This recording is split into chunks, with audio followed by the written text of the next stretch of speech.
Hey everybody, it is Tuesday night at 8:30 p.m. Eastern Standard Time, and I am Christy Knights with Ask the Therapist Live. Welcome.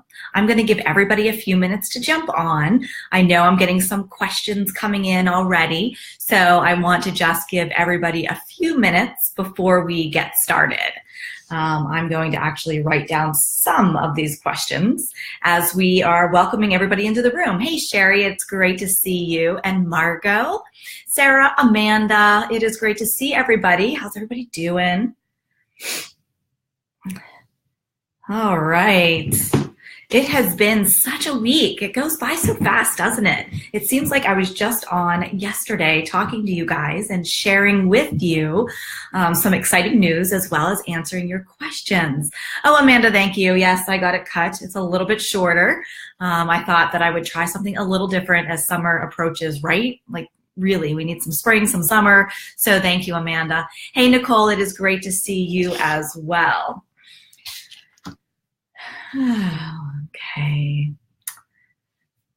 Deborah and Margie, Sue, it's great to see you. It's great to see you. We're just giving everybody a few minutes to jump on as I write down some questions that have come in just over the last couple of minutes. I want to make sure that I don't miss anybody's questions.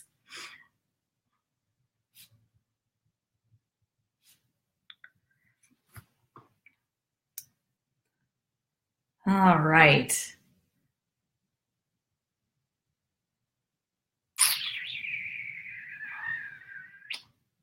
It's been a busy week.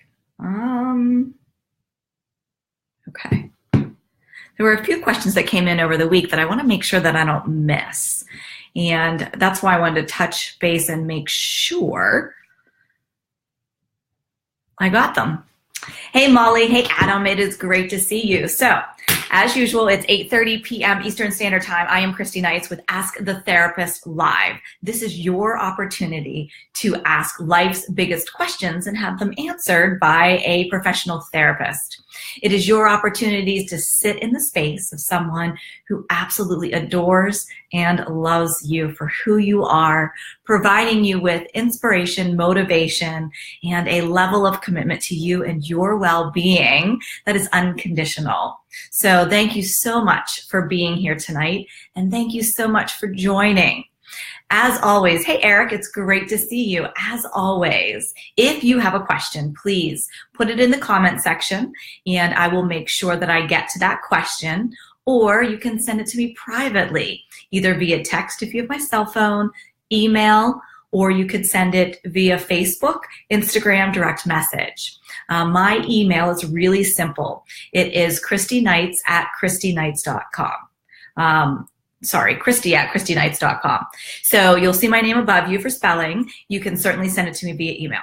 Hey, Cindy, it's great to see you. Hey, Margie, so you've got a question. Let's dive in, right? It is 8:34, so let's get started. For everyone that was here on time, thank you so much. So, hey, Maria, it's great to see you. Summer's never coming. Margie says, how do I deal with this extended seasonal disorder? That is so common right now. What we are seeing, because we have literally been in winter for 6 months out of our 12 months, which is unusual. Typically, we are in our winter about 4 months, but this year it's been 6 months. So how do you deal with this extended winter season and the seasonal depression that goes with it? So the first thing I want you to do is remember that there is hope. We will enter spring and we will enter summer. But in the interim, what I want you to do is evaluate, how do you take care of yourself? How often are you in the sun or in light? Light can be defined by going to a tanning bed once a week. Minimal, right? Because we do know the risks of cancer with tanning.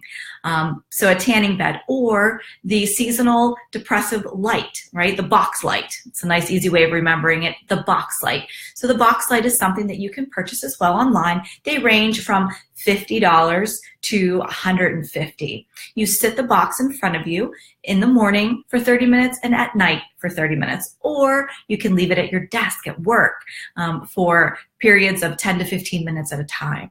The light makes a big difference. The other option is really getting out there and exercising. What we notice about exercising is it raises those endorphins so we feel good inside. It lifts and elevates our mood.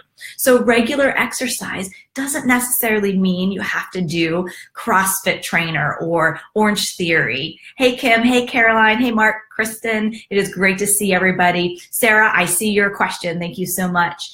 But exercise can be a walk. Just a simple walk outside for 15 minutes twice a day. It can be that simple. So it doesn't have to be complicated. Yes, Maria, as you know, exercise is so important. It really makes a difference.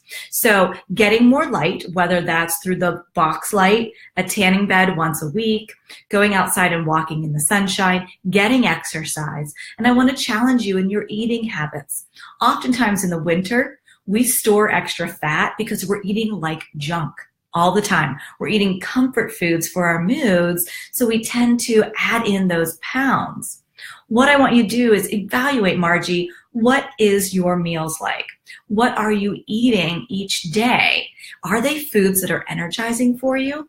Or are they foods that tend to bring you down, like carbs? Evaluate what you're eating. Be sure they are high protein, high energy foods. Next, I want to make sure you're getting lots of water. Dehydration or the lack of hydration can also cause symptoms to exacerbate from seasonal affective disorder. So you want to be really hydrated. That's very important. So be sure you're drinking your water because it does something for your mood too, not only physically, but for your mood too. And finally, one of the big deals that many people miss is really getting good sleep. Sleep affects our mood. Sleep affects how we interact with the world and how we feel physically, emotionally, spiritually, mentally. So how much sleep are you getting? Be sure you're getting the right amount of sleep. That could be between 6 or 8 hours. Yeah, Sue, thank you so much for the suggestion. Listening to music. I like to listen to praise and worship. So Margie, that may be something you enjoy too. Listening to music, sitting in front of the window when the sun is shining. Those are great, great ideas, Sue. Thank you so much. Hey, Jay, Ivan, and Jeanette, it's great to see you guys tonight. So we are talking about seasonal depression, the extension of our seasons being so long, and how do we battle it? And I was just giving some tips. And Margie, the last thing, hey, Jeff, it's great to see you. The last thing, Margie, is I want you to be social, get out, connect with other people. It's really important that when people are struggling with seasonal affective disorder, that they are not isolating themselves, that you're spending time with people, getting involved and staying connected with people. So I hope that helps. I create a quick little checklist for you. If you need to hear it again, you can listen to the replay, or you can certainly send me a message and I can send you the list directly to you as well. Hey, Lisa, it is great to see you. So the next question was from Sarah, and Sarah asked, what do I do when I can't sleep or I don't feel like I'm getting good sleep? So Sarah, I would, is it falling asleep, staying asleep? Are you waking up while you're sleeping? Thank you, Margie. Or are you just simply really not sleeping at all? So knowing your habits is really helpful. But in general, what I recommend is for someone who can't sleep, evaluate what is your bedtime routine? What do you do before bed? Our brain naturally makes melatonin. The only way it begins the production of melatonin is through a bedtime routine where our bodies are learning that it's time to sleep. So it means putting away the electronics for about an hour prior to bedtime. It's making sure you do those ritual things like take a shower, wash your face, brush your teeth, say your prayers, or connect, meditate. That also helps you get ready. So looking at your routine allows your body to begin, your brain to begin to make that melatonin. When the melatonin begins to be produced, it allows us to start to feel sleepy. Hey, Linda, great to see you. Hey, Deborah. So when you look at your bedtime routine, make sure you have a solid routine. Make sure there's no electronics before you go to bed. Utilize things like meditation or prayer to begin to focus, bring you back into the moment of peace and restfulness from your day so you can shut off your brain. All right, Sarah, so you already do all of those things. The other thing I would like to ask you is, what do you do in terms of, hey, Debbie, in terms of caffeine intake, sugar intake during the day? Sometimes that can cause problems. If there are nightmares, perhaps there's something going on subconsciously that needs to be addressed that cause you not to be able to sleep. Sometimes we just need to hit the reset button. So how do we do that? We can hit the reset button naturally by taking melatonin, which you can purchase over the counter. It's anywhere from 3 to 5 milligrams. And I always recommend you start with a lower dose and take it higher as you need to. Now, again, I'm not a doctor. But what I can say is melatonin is what we make in our brains. It's a natural vitamin. For myself personally, if I'm not getting the sleep I need, Sarah, I will take something like Tylenol PM. I'll take it one night to be able to catch up on my sleep, to help my brain remember what is it like to fall back asleep and get back into that routine. They can be habit forming, absolutely, but it doesn't mean that you need to use it every single night. Right? It can be just to hit the reset button as I do. Sarah, if that doesn't work, we know sleep is critical to your mental well-being and your physical health.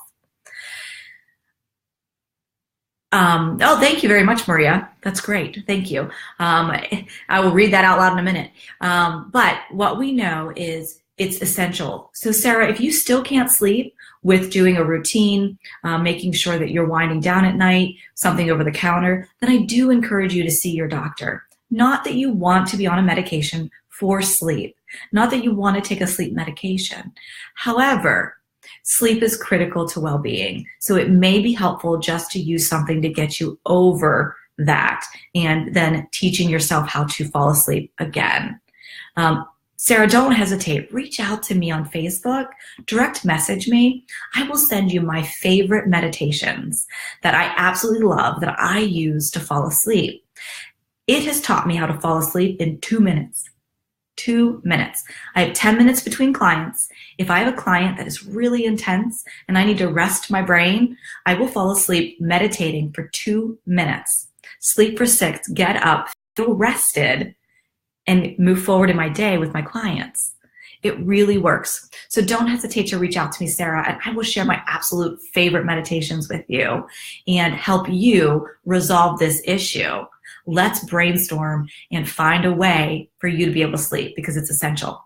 So Maria just shared that every one of the viewers that are here can have one free pass to Fitness 19 on McKnight Road, and she will provide them. Thank you so much, Maria. We know exercise is so important. So Fitness 19 on McKnight Road, if you're interested, I want you to reach out, let me know, and I will share the information with Maria so she can get that to you. I don't want Maria to be overwhelmed or inundated with lots of people.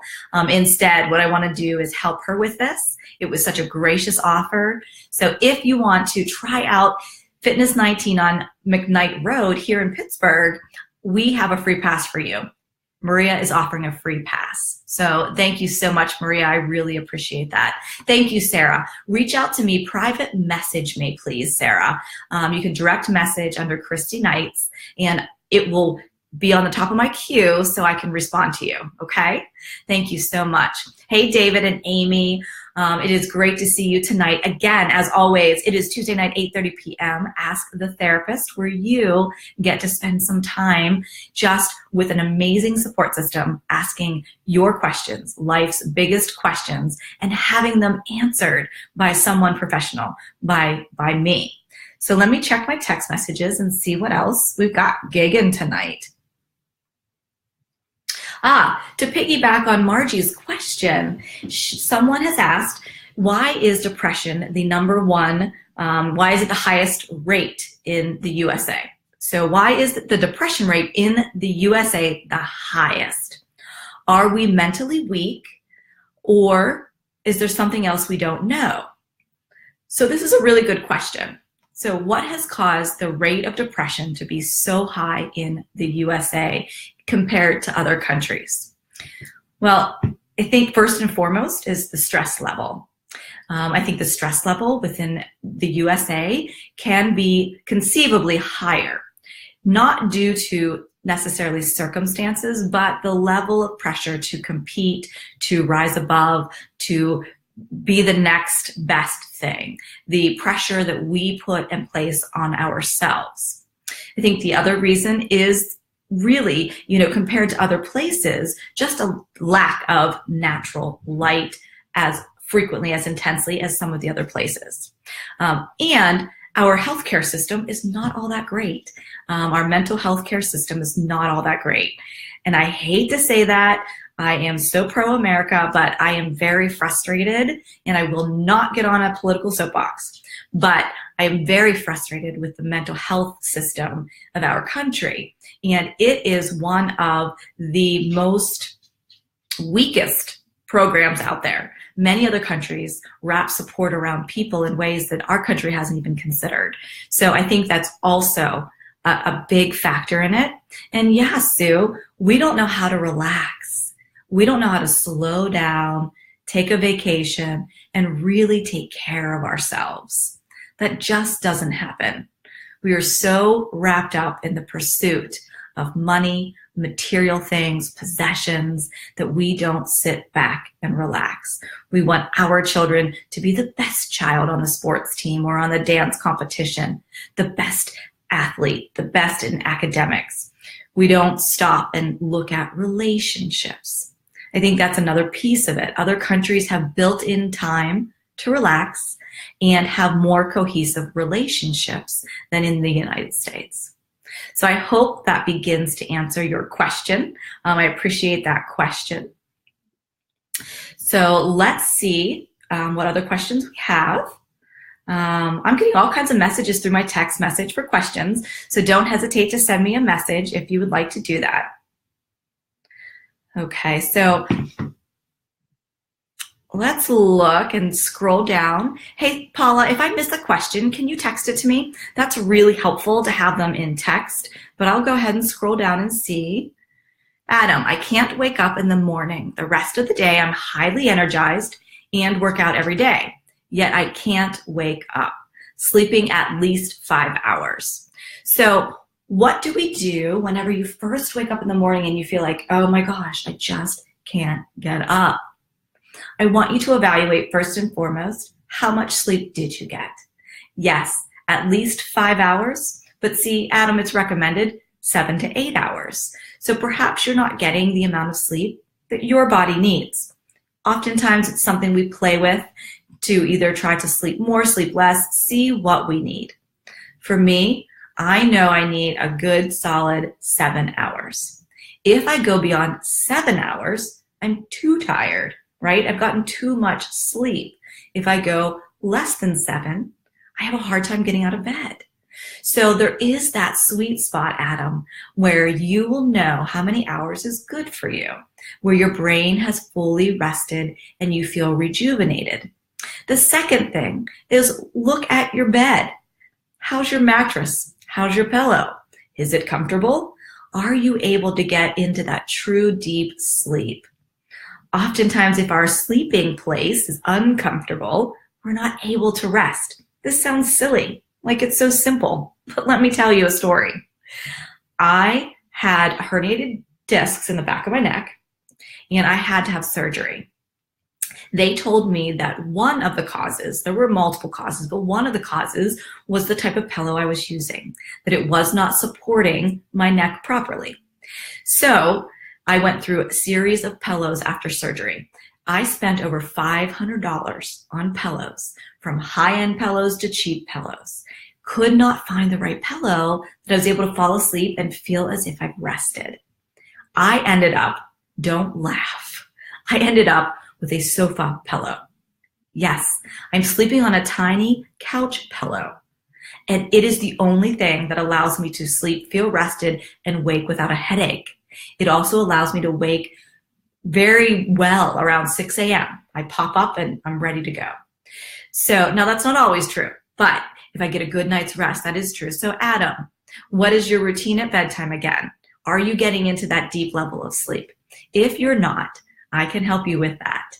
There are meditations that take you right into that deep level of sleep where you feel peace and you feel rejuvenated when you wake up. What are you sleeping on? How old's your mattress? Does it need flipped? Perhaps you need a new pillow. Check out the physical conditions of your sleeping quarters. Make sure it's comfortable and a way that you feel rested. And finally, make sure you know your sweet spot. The sweet spot and the number of hours that you need to sleep is unique to each of us. Test it out, check it out, see what's best for you. I believe at least 5 hours is not enough. I believe you need between 7 and 8, and you will find you'll be more rested. I hope that helps you answer your question. Okay, so let's scroll. Yes, Carolyn, your stress totally makes you tired. Hey, Christy, it's great to see you. Stress makes you tired. Your bed is your place to go. So how do you stop this, right? So what you're asking is, hey, Heather, it's great to see you. Whenever you're stressed, you want to go to bed. You want to hide out, right? You want to go to a place that's comfortable. How do you stop doing this? Hey, Ron and Kylie, it's great to see you. Thank you so much for joining at Ask the Therapist Live every Tuesday night at 8:30 p.m. on Facebook.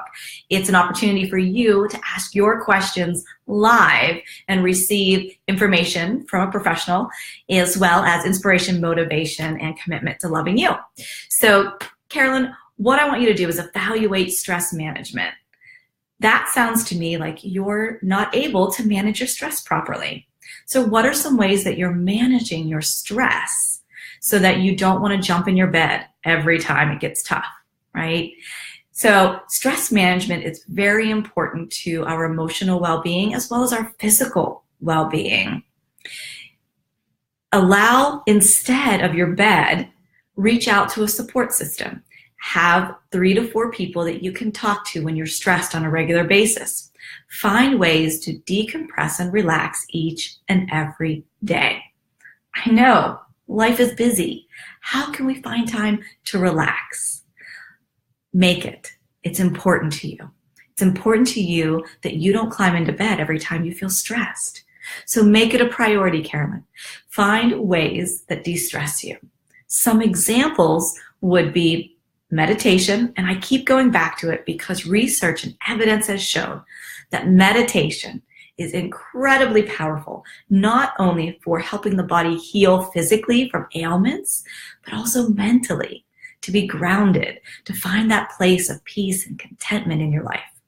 So meditation, again, exercise. Maria has offered very generously a free pass to Fitness 19 in our area, in the Pittsburgh area. So exercise, eating healthy, finding a hobby, finding ways to relax. Music can be really big too. So Carolyn, my thought is you're not managing your stress properly. Therefore, you just want to go to bed to rejuvenate. Instead, I want you to create a stress management plan. I want you to write this down, okay? So I want you, even if you're willing, I want you to send it to me. You can send it to me via email, or you can send it to me direct message in Facebook. Share your stress management plan. I will help you be accountable. I want you to feel well rested, managing your stress so that you can continue living the beautiful life that you have and giving back as you do. So I hope that helps. Stress management is the key. Learning how to do that in an effective way is important. Send it over to me, Carolyn, and I'll give you some feedback, okay? Thank you so much for your question. Hey, Crystal, it is great to see you. So Susan, due to my husband's job, we are forced to move our daughter from California to Boston before her junior year in high school. She was a bit excited initially, but is now becoming upset and anxious.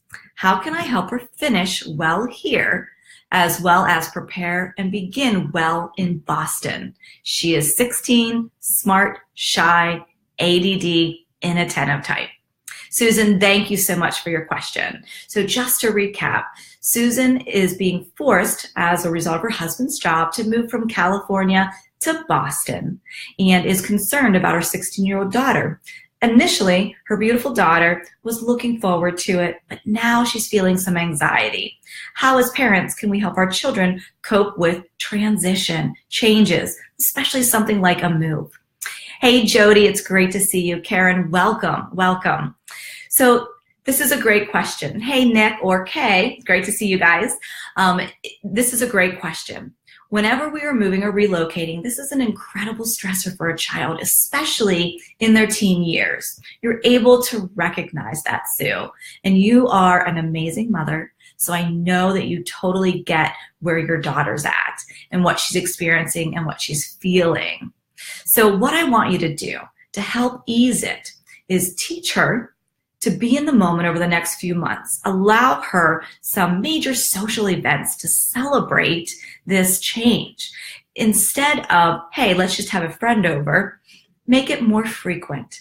Have dinner with multiple friends. Create memories. Have the girls at 16 do things they enjoy together. Making videos together, or baking cookies together, or making a scrapbook together. Bring together all the girls, create memories, and boys, if there's friends with boys too, create those memories together so they have a lasting token of their friendship.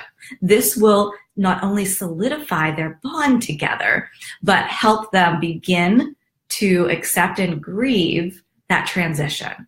And that's really important for acceptance, is permitting that grief and allowing it instead of it being an elephant in a room.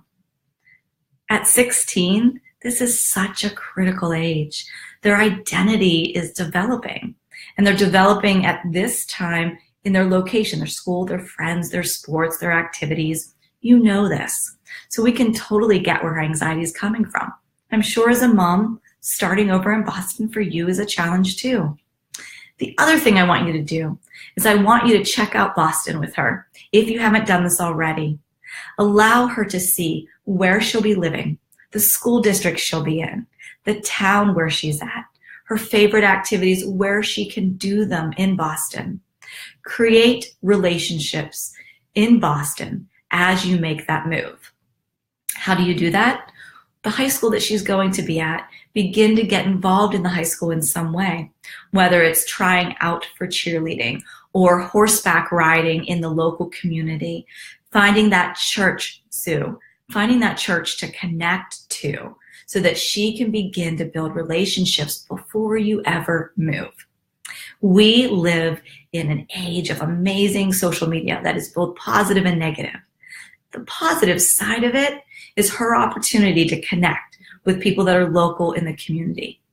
Kids on Instagram at 16 talk to each other across the globe. Being able to help her find those people will be your role. Hey, Matt, it's great to see you. Hey, Angela, it's great to see you as well. Helping her develop those relationships before she even moves out is really important. Helping her manage her anxiety. We know that anxiety in general can be overwhelming, especially for a child or an adult with ADD. Their emotions are exacerbated. They are magnified when there's ADD. Children or adults diagnosed with ADD tend to have emotions that are larger than life. I have an adult ADD, I can tell you, I feel things like this, and she will too. So helping her recognize that and to calm herself when she becomes anxious. And encouraging her to journal. A lot of times girls will enjoy journaling, whether it's colorful journaling with drawing and stickers or literally just writing. Writing letters to friends that they may not send, but just to process how they're feeling is another way. So Sue, I hope that was helpful in the transition to Boston. I have no doubt you are an incredible mom and you are going to do an amazing job helping her transition. Please don't hesitate to reach out to me. I'm more than happy to summarize that for you or to provide you with additional information and resources as you head out to Boston and make this transition with your beautiful daughter. Let's see, what other questions do we have? All right.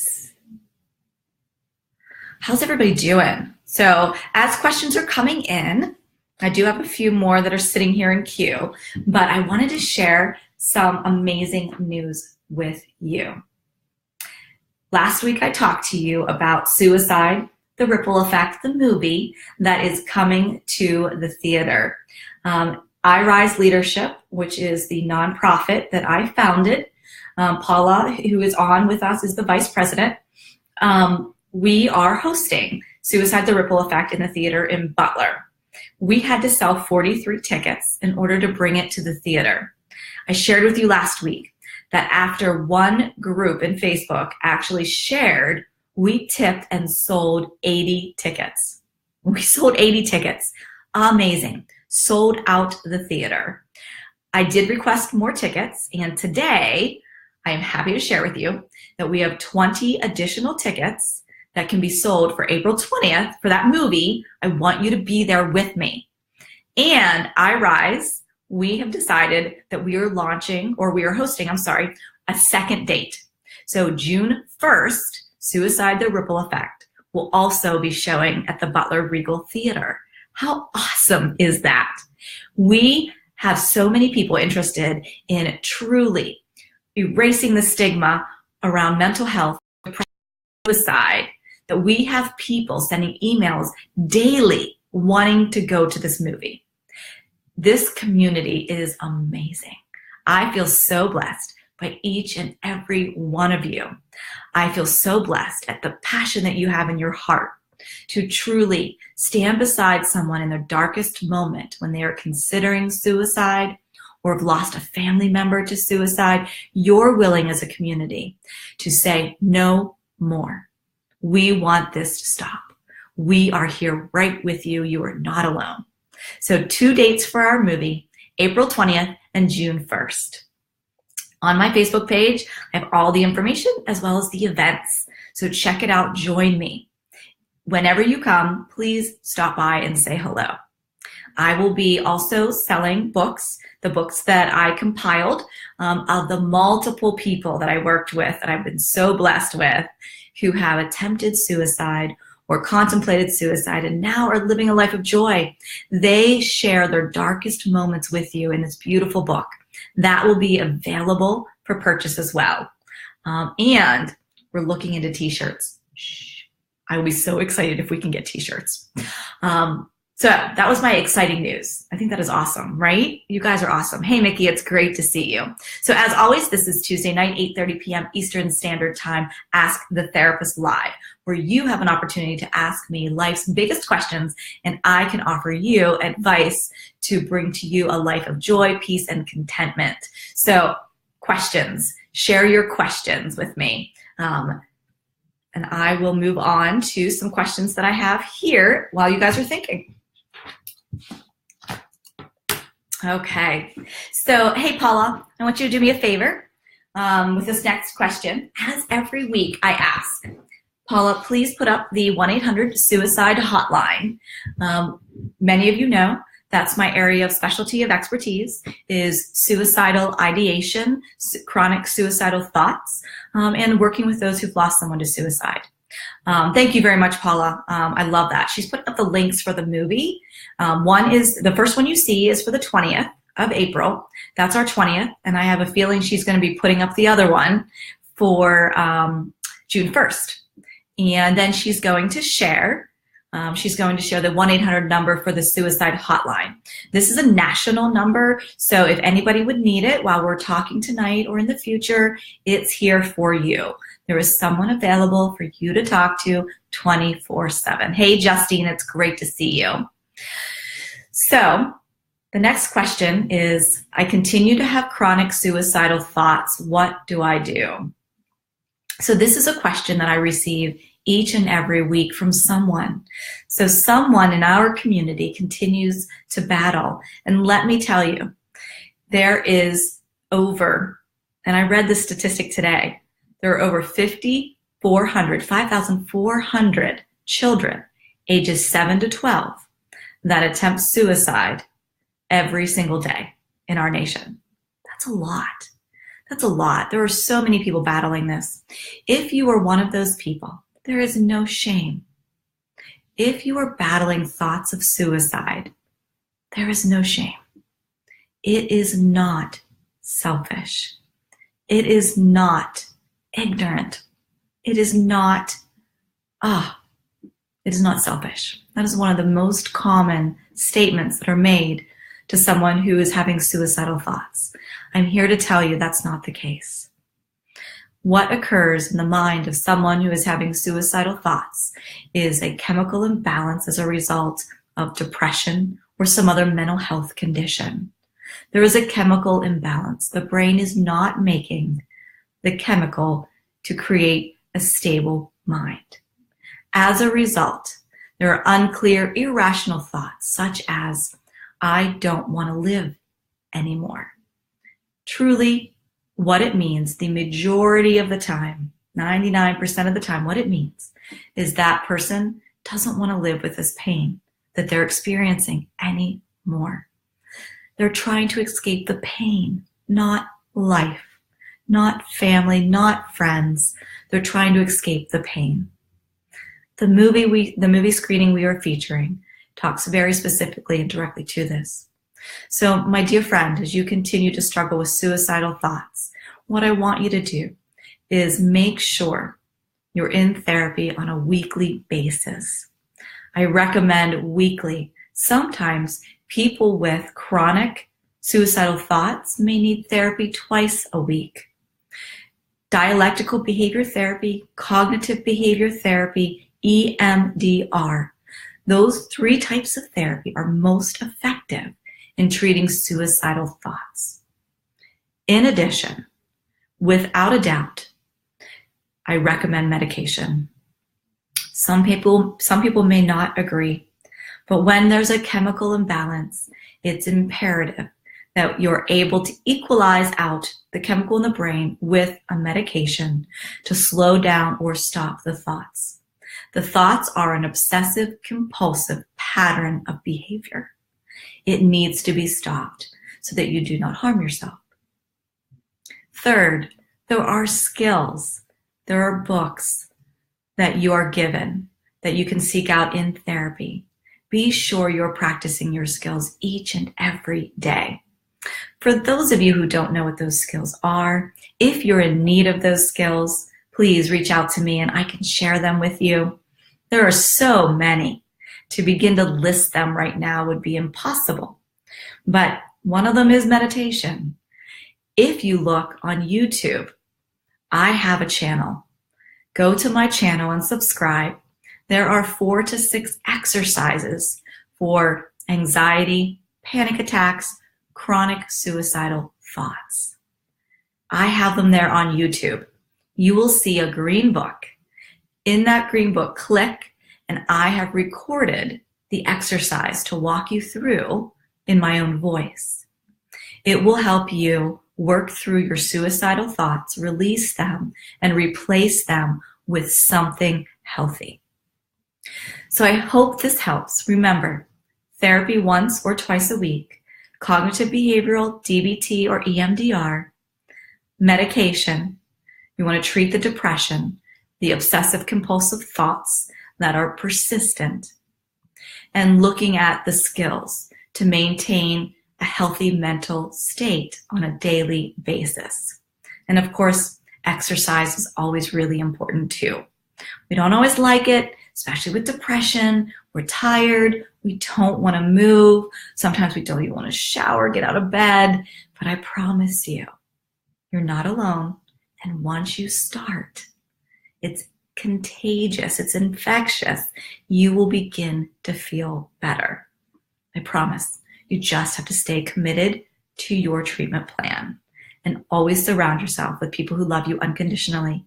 So when times are tough, you have people you can call on. So I hope that helps.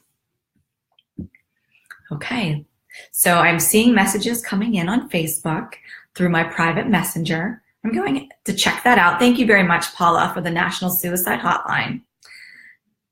Again, 24/7 support in your community. Okay.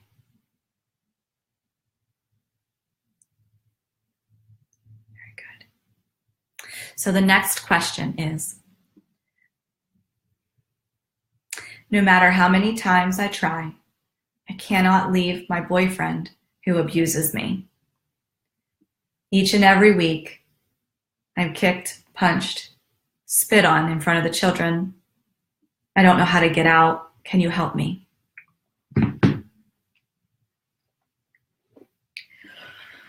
Whew. Our time together is always so heavy. We talk about things that are so personal, deeply intimate to each of us. Secrets, lies, embarrassments, fears, phobias. They can weigh so much.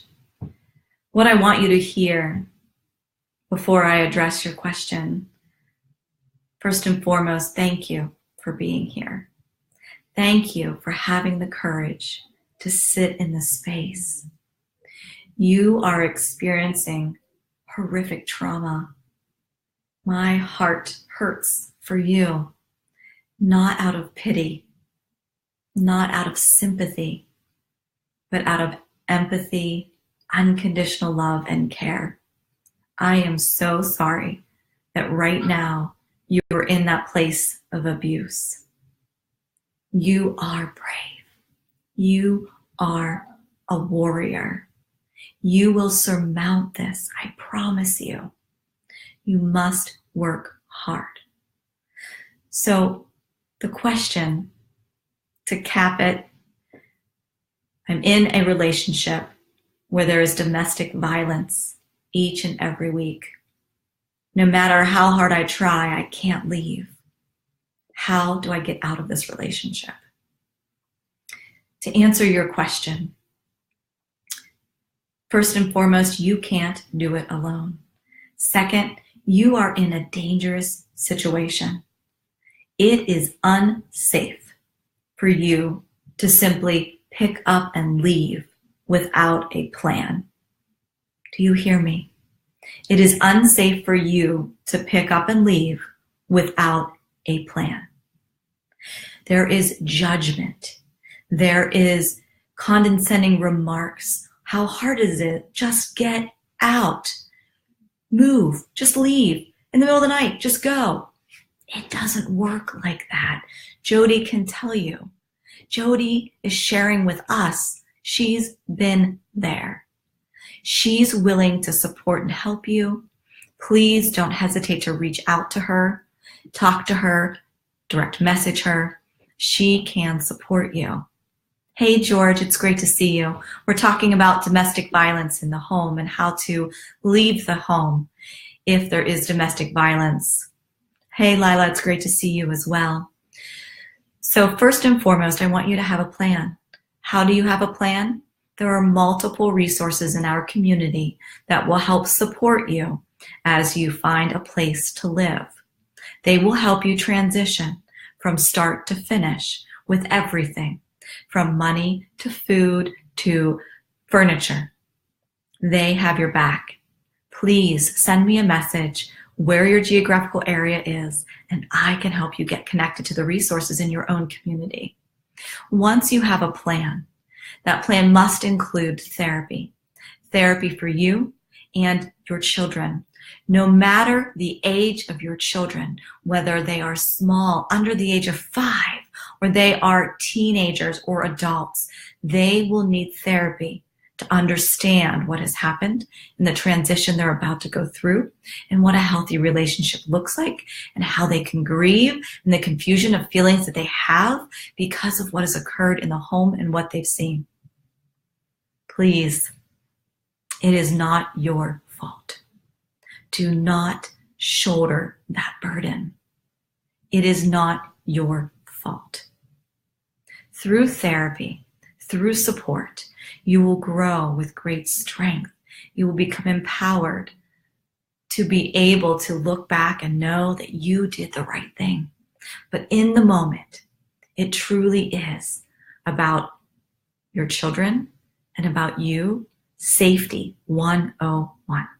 That's it. That's the only place I want you to start. I want you to start with just being safe. The rest of it will come. It's too overwhelming to think about emotional, spiritual, physical. It's too much. I want you to start with physical, okay? Make a plan. Once you have the plan and you have a support system around you that is safe, you can transition out of your home into either a safe house, a relative's home, some family member perhaps, or a friend.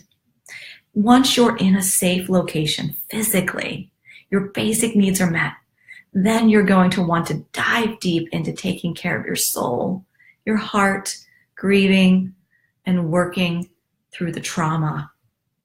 You will experience symptoms of depression, anxiety, post-traumatic stress disorder, and others. You can do this. You can do this.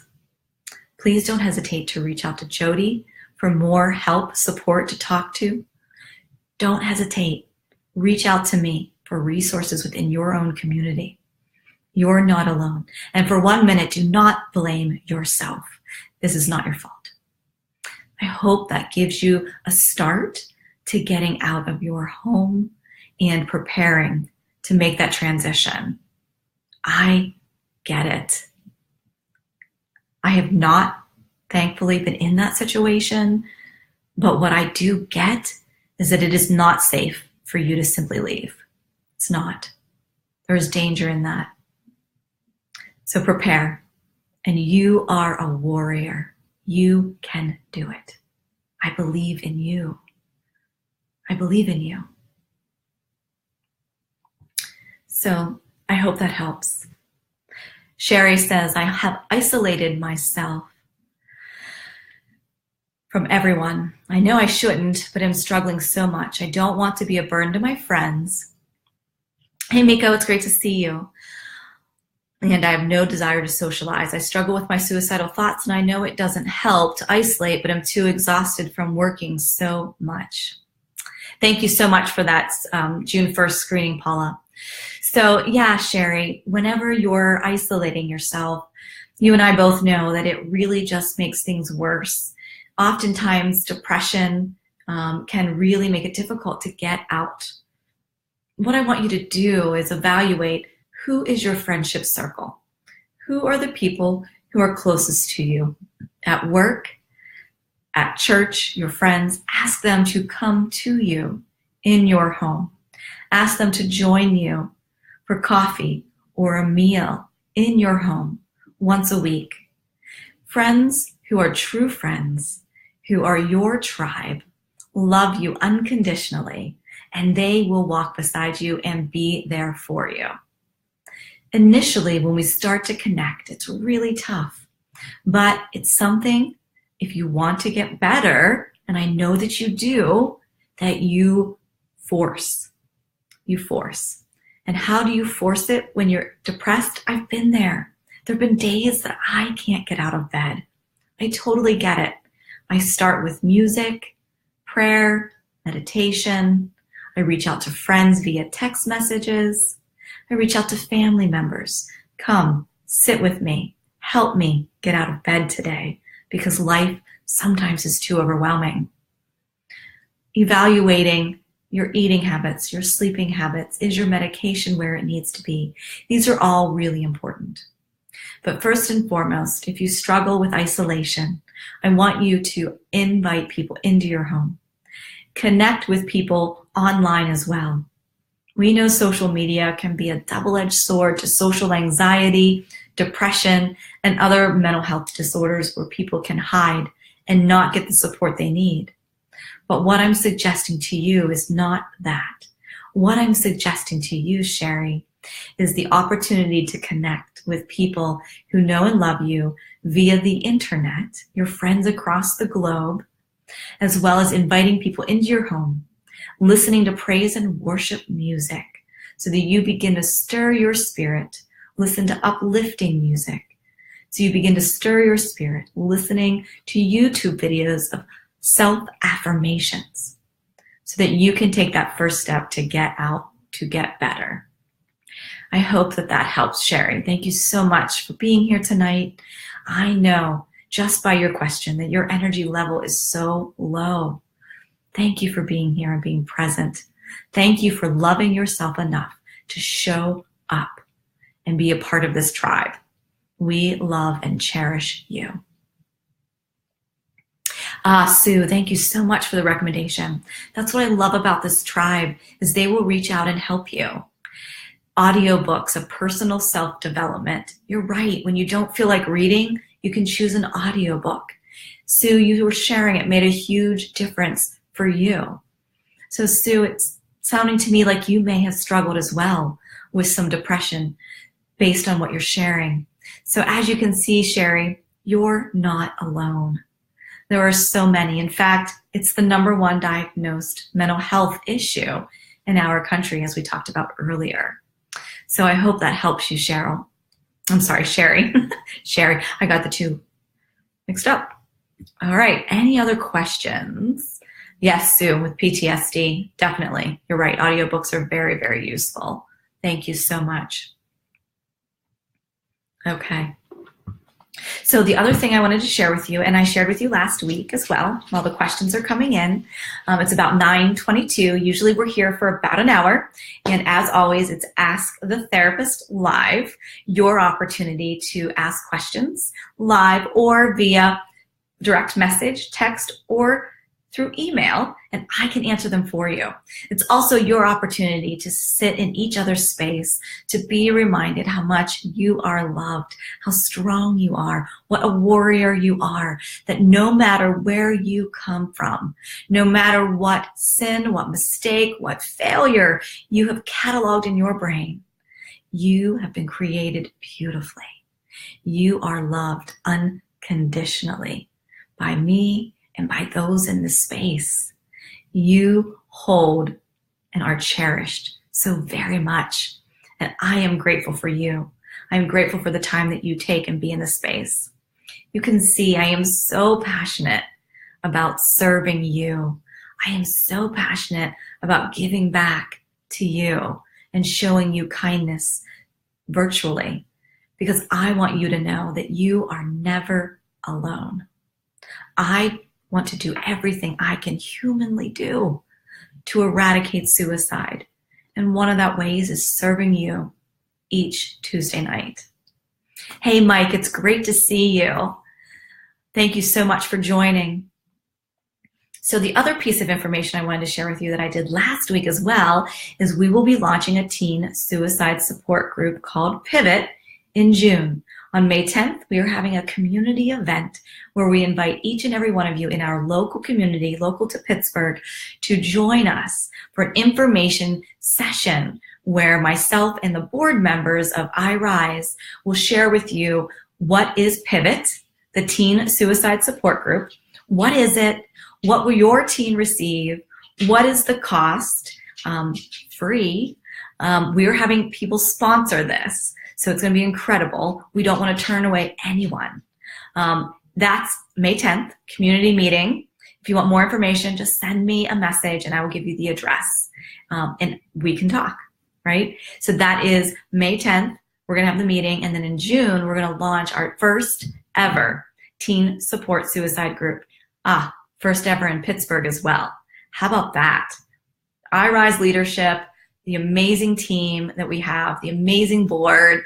We are going to rock our city in terms of suicide prevention and awareness. We're bringing the first teen suicide support group here in our local area.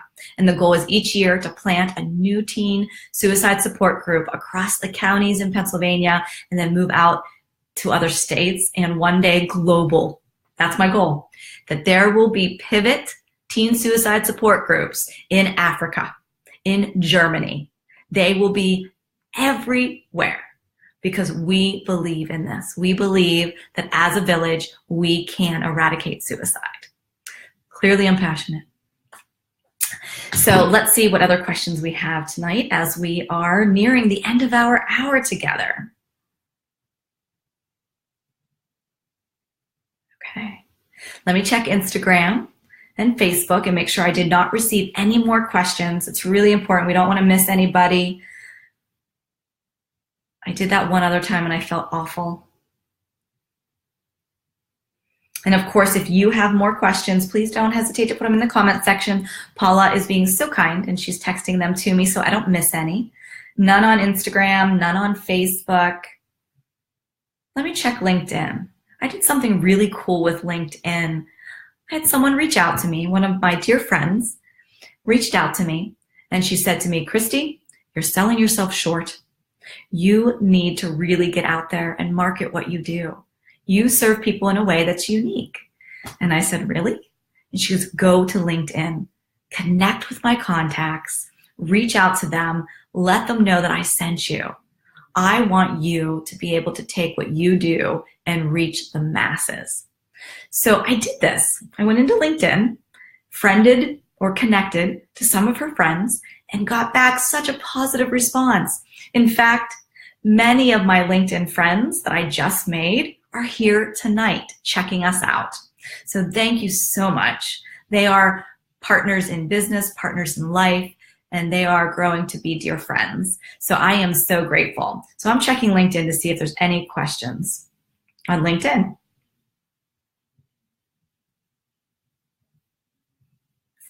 Okay. All right, so this question is on LinkedIn. Yes! How exciting is that? Another platform that we as a tribe are reaching. Speaking of reaching, have you shared this yet? I usually ask you to share this in the beginning, and I totally forgot. Remember, we want all of our family, all of our friends to be aware that this is a service that comes to them every Tuesday night. If you haven't done it yet, and you believe in this hour, this power hour that we do together, share it out. Please take a minute just to click and share. Let your friends and family know that they have a resource, either if they're lonely or have a question, need some guidance, or just a coach, that every Tuesday night they can receive services at no cost. They can give questions anonymously, or they can do it here. So please take a minute and share it out. Share, share, share. We want everybody to have this opportunity. So my question on LinkedIn is this. Christy, I'm in need of a coach, but I don't know if you offer video sessions. I really could use some help learning how to talk to my boss.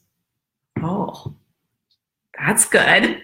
So this particular person would like to know if I offer coaching sessions. And do I offer coaching sessions online like this? He's struggling with his boss. He's struggling to learn how to communicate with his boss. Everybody raise their hand. Who has a hard time talking to our boss sometimes? Yes, totally, right? It's not always easy when they're in charge of our performance reviews, our raises. They're in charge of what we do. So we can get a little anxious when talking to our boss. So to answer your question, yes, I do offer a coaching service. Coaching services are not included in insurance. There is an hourly rate for coaching, but I can coach you online, in my office, or via the telephone. And I can talk to you about whatever you desire, in particular, how to gain the confidence to be able to talk to your boss. First and foremost is going to be rehearsing what you want to say. If it's not a boss you talk to on a regular basis, or it's just a quick question that you need to ask, then rehearsing is very important. It helps you gain that confidence. The old adage of practicing it in the mirror is really helpful, believe it or not. So I want you to practice what you're going to say to your boss. 2, this is an indicator to me that perhaps you're not quite as confident as I would love for you to be. Being confident allows you to own the room. It allows you to talk to whoever you need to, because it's not about you, it's about them and how you can serve them. So what if you really went to your boss and it was more about how can I serve my boss? How can I give back? When you go with a heart that is open for service, you're less likely to feel anxious about the question you're going to ask, even if it's for a raise. So going in confidently, rehearsing, working with a coach to learn how to feel confident can help. These are just a couple of tips. We are nearing our end of our hour, so I don't want to take up a whole bunch of your time. But I do want you to know that Hey, Dr. Frank, it's great to see you. Hey, Cara, great to see you as well. I want you to know that, yes, I do offer coaching. And I can coach about employment. I can coach about life. We can coach about whatever we want, whatever you need. Hey, Jason, it's great to see you. But I do offer coaching, and it is not covered by insurance. Counseling, covered by insurance. And I do offer online sessions and telephone sessions for counseling as well. If you're in state, more than likely it's covered under insurance. If you're out of state, it may not be. And it would be then a cash-based service. So I hope that helps. Learning how to talk to our bosses can be really challenging. But what I've learned is whenever you come confident, prepared, and open-minded with a serving heart, it makes talking to your boss much easier. Hey, Cheryl, it's great to see you. So many people are joining. This is awesome. Again, thank you so much. My name is Christy Knights. This is Ask Your Therapist. Every Tuesday night at 8:30 p.m. Eastern Standard Time, I come to you to serve and be present for you in your life, to offer you guidance, inspiration, motivation, whatever you need, and to remind you that you are not alone and that I love you so very much. Are there other questions in the comments?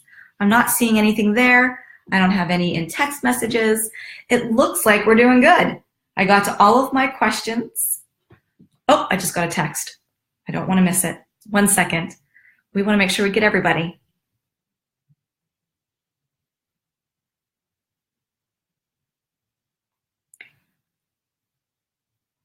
Yes, Paula, please. You can post the address for where the pivot meeting is going to be. That's fabulous. Thank you. And let me look at this text message.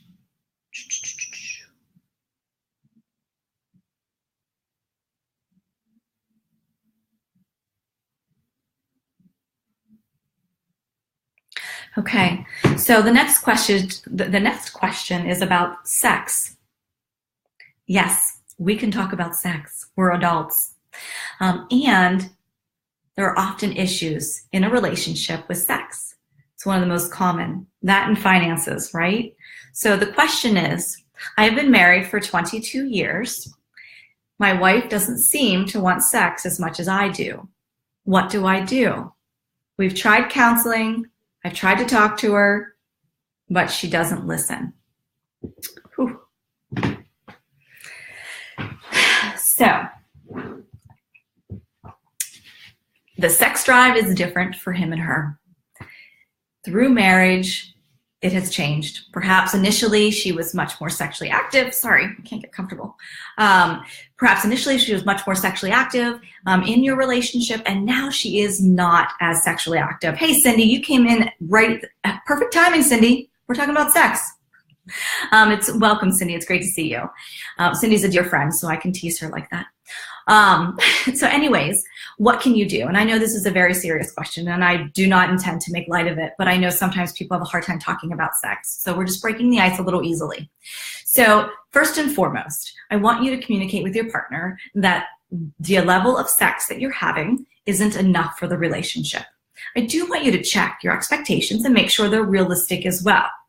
A healthy sexual relationship is twice a week on average in the United States. That's a statistic I have, is for the United States. So all those outside of the United States, I would have to look it up. So twice a week. So if you're not having sex twice a week, then you tend to have a little bit of a sex life that's a little lagging, and that's okay. But I want you to communicate with your partner. It's hard to talk about because there's this fear that we're going to offend them, hurt their feelings, or perhaps make them angry, or perhaps they don't listen and you feel like you want to give up talking about it. And it hurts. It hurts our feelings, right? So I don't want you to stop talking though. Instead, I want you to learn how to communicate differently. Clearly, your wife is not hearing you properly. And if she is hearing you properly and she's refusing to acknowledge you, change how she is being, or to get some support and help to fix this in your marriage, there's an issue, okay? She's not hearing you. So I want to make sure you're communicating effectively. When you're talking about sex to your wife, I want you to be able to be honest, that it's about the desire to connect with her emotionally, that it is your desire to be intimate and share your love. If she thinks she's an object, then of course she has no desire to be with you. And understand, men, Women are relational people. We are crock pots. We like to add in the spice of throughout the day, allow us to simmer, warm up, and then we're ready. Men are microwaves, right? You just push the button and we're ready to go. See, women aren't the same.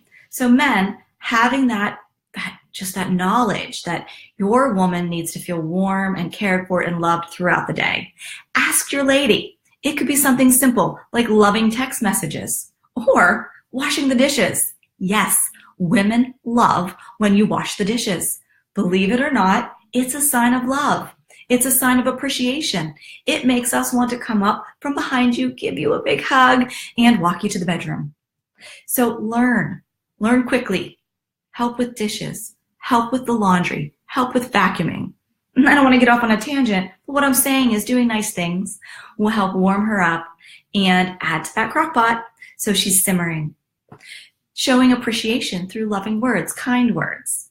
That's also an important way to teach her that she's valued. Yes, I know that you have needs too. I'm not trying to deny that. But what I'm telling you to answer the question is it's really important that her needs are met so that she can feel that closeness to you, that intimacy to you, that respect, that she's valued in what she does each and every day.